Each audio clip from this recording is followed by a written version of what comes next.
Je le voulais, je poursuis. Bon, il va y avoir une longue intro en réaction à vos commentaires qui ont été assez nombreux. Je vous remercie beaucoup de réagir autant à ces vidéos et à donner votre avis. C'est très sympathique de voir que ça génère une intention de votre part, hein, parce que j'ai toujours un peu peur avec ces vidéos réac que ça lasse les gens, que ça les inspire pas plus que ça, parce que c'est pas les vidéos les plus travaillées de ma chaîne, c'est évident.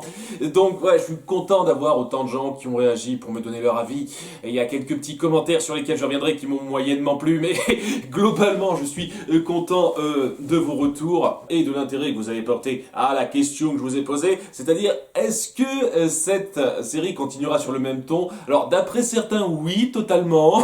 D'après d'autres, oui, pendant une longue période, mais d'ici la fin de cette saison et durant la saison 2, ça va s'améliorer. Et sinon, en dehors de ça, beaucoup de gens ont été assez pour que je continue. Beaucoup pour des raisons tout à fait sympathiques, c'est-à-dire que ouais, ils aiment ça, mais ils aiment découvrir les choses d'un nouveau point de vue. Et je suis vraiment très content de voir des gens ouverts d'esprit qui disent ouais, j'aime la série mais j'aime bien découvrir ton point de vue en tant que mec dont c'est pas particulièrement le truc. Waouh, merci. Je sais pas, il y a tellement de gens qui se baraqueraient super facilement à ça, et quand je vois 2-3 commentaires de ce genre là, je me dis punaise, j'ai vraiment un public sympa. Vraiment, sincèrement. Il y a d'autres commentaires de gens là sur lesquels je voudrais revenir, qui sont relativement d'accord avec moi en disant que la série est pof et qui n'hésitent pas à la comparer à la BD, donc la BD dont c'est tiré à la base, en disant que oui, la BD est bien meilleure. D'après ce que j'ai compris, par exemple, Blunk n'est pas dans la BD d'origine. Donc ouais, un gros avantage pour la BD, hein, c'est sûr, hein, c'est sûr.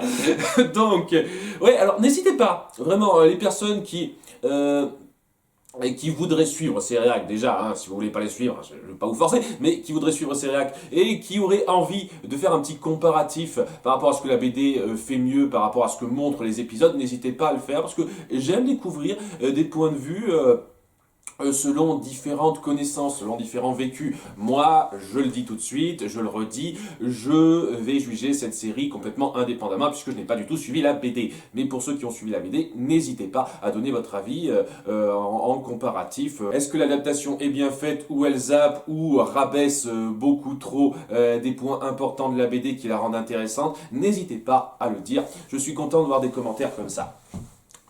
Donc ouais, il y a quelques personnes qui ont été très sympathiques et qui ont dit ouais, si c'est pas ton truc, continue pas. Mais la plupart des gens ont quand même dit j'aimerais quand même devoir continuer un peu, essaye d'aller plus loin. Et donc, ok, je vais aller plus loin. Cela étant, il y a quelques commentaires qui m'ont un petit peu gêné, qui gâchent un petit peu l'immersion personnelle, en plus du fait que la série est pas géniale. La première, c'est il y a eu 2 demandes, il me semble-t-il, pour que je continue les réacs, sur un ton qui m'a moyennement plu. C'est-à-dire qu'ils ne demandent pas juste que je continue parce que ça les intéresse, ce serait très bien comme argument ça, mais ils sont allés jusqu'à dire tu dois faire ça parce que t'as proposé ça et on a voté pour, t'as pas le choix. Si, j'ai le choix. J'avais le choix de pas vous faire le sondage au départ, et j'ai le choix d'arrêter le truc quand je veux. Hein. Si je veux, je peux arrêter de faire les sondages et faire exactement les séries que je veux sans vous demander votre avis. Hein. Je n'ai aucun compte à vous rendre là-dessus. Hein, ce sondage que je fais, c'est pour avoir un peu plus d'interaction avec vous, mais si vraiment je sens que c'est pas mon truc du tout, je suis parfaitement en droit de dire non. Donc ce genre d'exigence, c'est pas pour ça que j'accepte de continuer, je tiens à le dire. Et deuxième point, je vous cache pas, m'a un petit peu gavé, surtout dans la première vidéo où il y a pas mal de gens qui ont, semble-t-il, mal pris le fait que au bout d'un ou 2 épisodes, je ne connaisse pas encore tous les noms, n'ont pas hésiter à faire leur malin en disant alors voilà les noms des lieux, voilà les noms des personnages, c'est bon, tu vas retenir. Et la première fois je me dis ok, la deuxième fois ça devient gavant, et au bout de 7-8 fois je me dis oui, c'est bon, j'ai compris, c'est pas la peine de le dire. Et j'aimerais préciser un truc, je suis pas stupide. Si vraiment j'avais envie dès les premiers épisodes de connaître par cœur les noms pour pas me tromper directement dans mes réactions, je serais allé voir Wikipédia.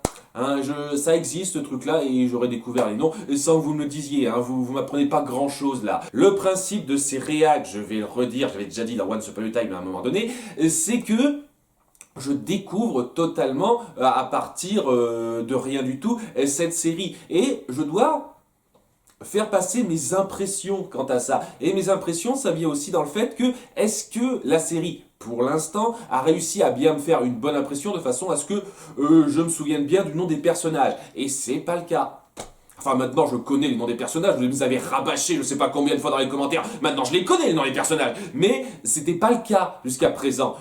Jusqu'à cet épisode-là, je pourrais pas vous dire quels étaient les noms de tous les personnages et de tous les lieux, parce que la série a pas fait un job super efficace pour me faire retenir ça. C'est un des points de ces réacs, je vous fais parvenir ce que je ressens sur le coup. Jusqu'à présent, j'ai vu 4 épisodes, je vous fais parvenir ce que je ressens sur ces 4 premiers épisodes. C'est tout. Je peux rien dire par la suite, je n'ai pas vu la suite. C'est ça le truc. Et oui, c'est déjà quelque chose de me forcer ces noms-là.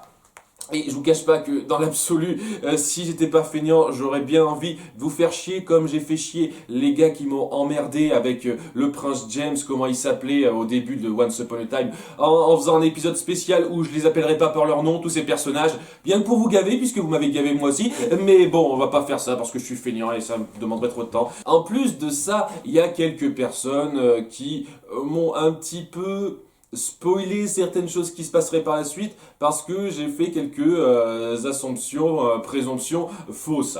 Par exemple, dans l'épisode 2, où on montrait pour moi clairement une espèce de début de quelque chose entre Will et Caleb. Beaucoup de gens m'ont dit mais non, il n'y a rien entre Will et Caleb, ce sera entre Caleb et Corny qu'il y aura un truc. Merci, maintenant je le sais.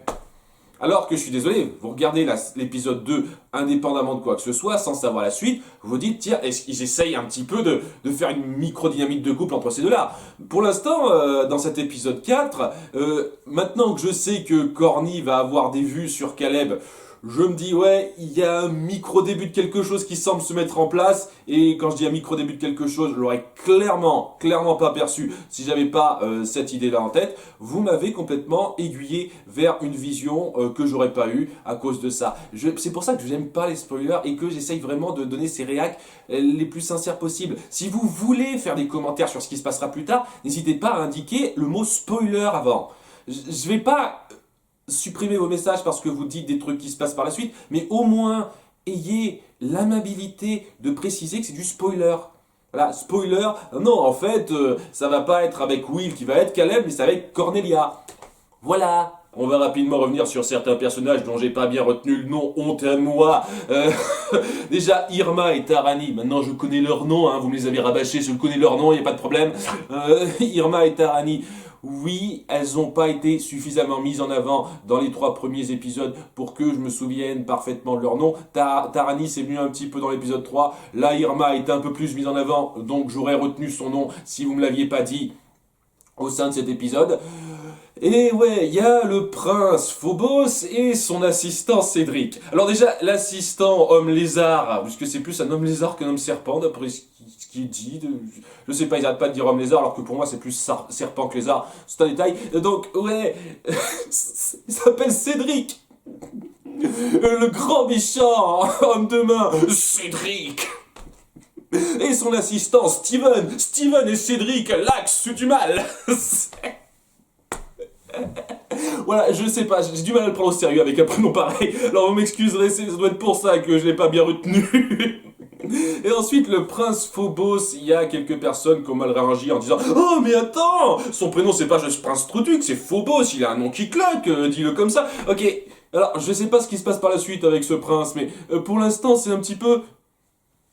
Prince, je m'assois sur mon cul et je fais rien, quoi. Donc, j'ai pas grand chose de bien à dire sur lui, étant donné qu'il fout pas grand chose pour l'instant, à part rester assis sur son cul, à commander 2-3 trucs. Voilà, le prince Jean dans Robin des Bois de Disney est plus proactif que lui pour l'instant. Et après, je sais pas par la suite. Peut-être que ce sera le cas, peut-être qu'il aura une importance, peut-être qu'il dégagera une véritable vilainie classe, mais pour l'instant, c'est pas le cas.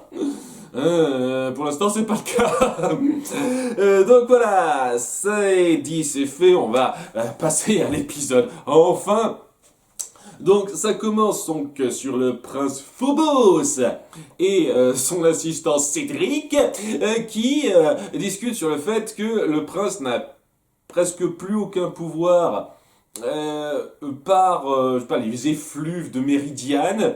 Et donc il a besoin du pouvoir de sa sœur pour continuer, la véritable héritière qui a disparu et qui a été emmenée dans le royaume des humains dès sa naissance, très jeune, une connerie comme ça. J'adore le fait qu'il nous expose ça, mais super rapidement. Genre, c'est quelque chose d'assez fort et ouais, il a besoin du pouvoir de sa sœur pour arriver à avoir encore du pouvoir en fait, pour une raison qui est rapidement, mais super expédiée. Ça aurait été intéressant de développer ça un petit peu, de le montrer un peu plus que rapidement pendant 10 secondes là. Enfin, peut-être que ce sera mieux fait par la suite, mais bon. Donc, ouais, il y a Cédric. J'arriverai jamais à le prendre au sérieux avec ce prénom-là. Je vous jure, j'arriverai jamais. Hein. Voilà, le grand méchant Cédric qui donc a trouvé une piste et on verra cette piste d'ici 10-15 bonnes minutes puisque le gros de l'épisode va se centrer sur l'anniversaire de Will. Alors, ça commence sur Will qui veut pas qu'on fête son anniversaire, malgré le fait que Irma ait entendu sa mère en parler, et donc elle dit « Ah non, non, non, on n'organise pas une fête pour mon anniversaire !» Et Irma se dit « Ok, très bien. » Seulement, les trois autres gardiennes, ah oui, je dois pas dire witch aussi, c'est blasphème, faut que je dise gardienne. Oh. Donc, les trois autres gardiennes se disent « Ok, on va organiser une fête sans Irma, comme ça elle aura pas trahi sa parole, elle aura quand même une fête d'anniversaire surprise. » Et ouais, ça va être ça. Pendant 12 minutes, les 2 tiers de l'épisode, ça va être « On organise la fête de Will !» C'est chiant. Il y a une succession de blagues par rapport à l'organisation. C'est Cornelia qui s'occupe d'organiser ça. Alors, il y a un truc que j'ai trouvé très stupide par rapport au fait que, tiens, on va faire ça chez Irma. C'est-à-dire, Irma qui n'est pas censée savoir ça, c'est une surprise pour elle aussi, on va organiser une grande fête d'anniversaire pour Will chez Irma. Et alors, elle se pointe chez elle en surprenant ses parents et ils le prennent comme ça très bien. Écoutez, monsieur et madame, je sais pas quoi, on va tout placer dans votre maison, il n'y a pas de problème pour vous. Ils disent ok, ok, bien. D'accord. Et c'est une succession de gags, pas drôles, bêtes. Il y a un délire stupide autour de Caleb qui comprend pas très bien ce monde. Ah, qu'il y a des différences culturelles par rapport à son monde et notre monde. Ah, des trucs de base. Des gags sur la bouffe de la cantine. Des gags autour des trois brutes qui sont là pour remplir, tellement ils servent à rien, ils servent juste à faire les bouffons. Il y a un moment donné, durant la fête d'anniversaire, étant donné que Blunk ne peut pas être là pour des raisons évidentes, il y a Aileen qui dit qu'elle va être gentille et lui jeter de la nourriture par la fenêtre. Il y a quelqu'un qui la voit et elle dit « Oh, mais c'est une coutume chinoise, on jette de la nourriture par la fenêtre pour la bonne chance. » Et tout le monde le fait après. Ouh, c'est drôle. Il y a une succession de gags chiants qui n'amènent à rien. Il y a un moment donné, il y a Cornelia qui dit à Tarani c'est toi l'intello du groupe, tu vas trouver un moyen de les amener dans la maison sans qu'elle se doute de rien. Et je me dis, ah bon, c'est censé être l'intello du groupe parce qu'elle a des lunettes. À aucun moment on l'a vu être particulièrement l'intello du groupe, Tarani. Waouh. Et c'est le problème avec ce passage-là. Je n'ai rien contre le fait qu'on se centre sur une histoire un petit peu simple autour de nos personnages. C'est pas grave si on s'éloigne un petit peu des menaces de l'autre monde, de la magie, etc. Et qu'on se centre sur des moments simples de vie autour de nos personnages. C'est même une bonne chose, ça permet de les développer. Seulement, ils ne sont pas développés. Toutes ces 12-13 minutes servent surtout, quasi uniquement, à faire du gag, faire de la répartie simplette. Et ça ne développe en rien nos personnages. Ça les maintient à ce niveau quasi unidimensionnel dans lequel ils se referment et donc on ressent rien, parce que ça ne développe personne. Pourquoi Will ne veut pas de fête pour son anniversaire?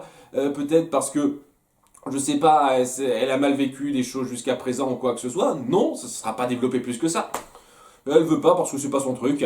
Et pourtant, on lui fait une fête, elle est pas trop contente, mais à la toute fin, elle sera un tout petit peu contente pour une connerie sur laquelle je reviendrai. Il y a rien qui développe un tant soit peu nos personnages, là, psychologiquement parlant. Ça met légèrement plus en place Irma. Maintenant, je la connais un chouïa plus.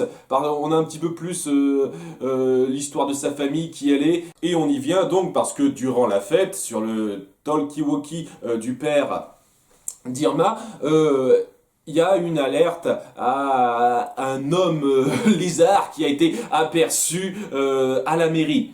Alors déjà c'est un truc, Cédric qui se pointe dans le monde humain sans se changer en humain avant. C'est-à-dire qu'il se change en humain pour fouiller la mairie, mais pas pour y entrer.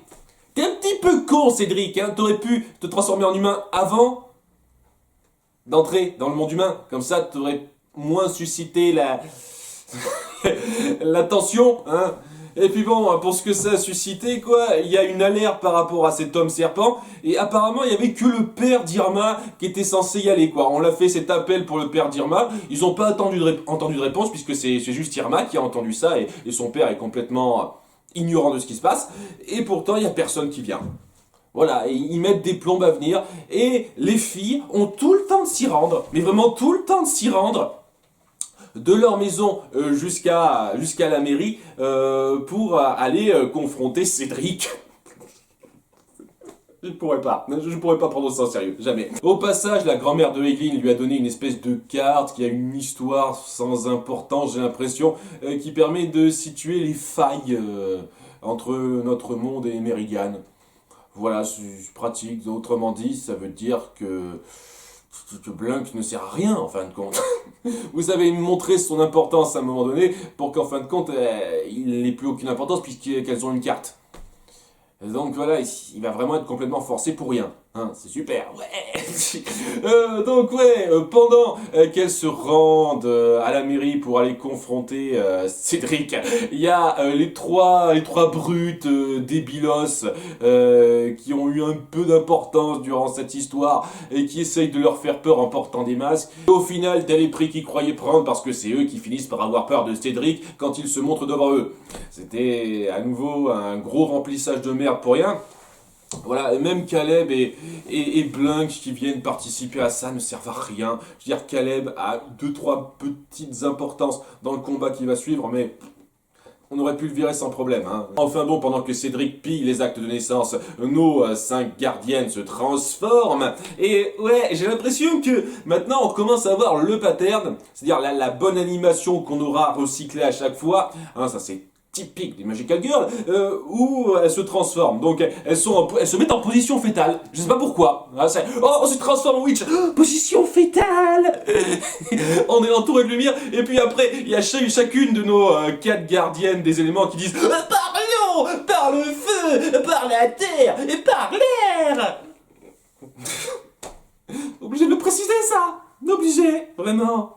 Ça sert à rien, vous pouviez juste rien dire, hein. Je vous jure, ça aurait été mieux. Et avant de combattre, elle redit ça, quoi. Oh, on s'apprête à combattre, ah, mais par l'eau, par le feu, par la terre, par l'air. C'est limite si c'était pas un peu pour le gars qu'elles font ça. Et j'espère que c'est ça, sinon c'est ridicule si elles le font à chaque fois avant de combattre. Ouais, par l'eau, je vais te combattre par le pouvoir de la lune. Enfin bon, elles finissent par tomber sur Cédric et le combattent avec Caleb. Et un point que j'ai apprécié quand même dans cet épisode, c'est le fait que le combat soit pas aussi simple pour elles ce coup-ci. Alors, je dois avouer un truc par rapport à ça. C'est vrai qu'elles ont pas eu grandement l'occasion de le combattre de façon poussée, le Cédric. Mais maintenant que ça y va direct, la confrontation entre eux est pas aussi facile que toutes les autres confrontations qu'on a vues avant. Donc c'est cool de les voir galérer un petit peu en combat. C'est sympa. Voilà. Donc je suis plutôt content que vous ayez rattrapé ce coup-là par rapport aux épisodes précédents. C'est sympa. Mais bon, elles finissent quand même par prendre légèrement le dessus, malgré le fait qu'elles se prennent quelques coups sans que ça leur fasse pas plus mal que ça. Oui, la grande attaque de Cédric, c'est de faire des coups de queue, quoi. Hein. Sa grande queue de serpent, flou, c'est l'attaque principale. Il sait pas faire grand chose d'autre à part ça, pour l'instant, en tout cas. Mais bon, ça reste un combat plutôt sympathique, je vous le cache pas. Les combats sont bien faits. Hein. Jusqu'à présent, les combats, en termes de chorégraphie, c'est pas non plus sensationnel, mais c'est quand même sympathique. Mais Cédric a fini par trouver ce qu'il cherchait, comme par hasard durant la bataille. Genre, il tombe sur l'acte de naissance qui l'intéresse. Durant la bataille, c'est un peu de la chatte pour lui. Et il finit par se barrer en disant « Ah, la prochaine fois, ça ne se passera pas aussi bien. Bah. » Et ouais, donc il part par le portail, tandis que les gardiennes font rien pour ça. Voilà, un peu passive sur le coup, et elle referme le portail après coup avec le médaillon. Oui, il s'appelle le cœur de je sais pas trop quoi. Ça, c'est un nom que j'ai pas retenu encore. Et vous aurez beau me le répéter 50 000 fois en commentaire, j'en aurais rien à foutre. Je vous le dis tout de suite. Faut qu'on me le fasse apprendre au sein de la série, pas en me le répétant à nauséam en commentaire.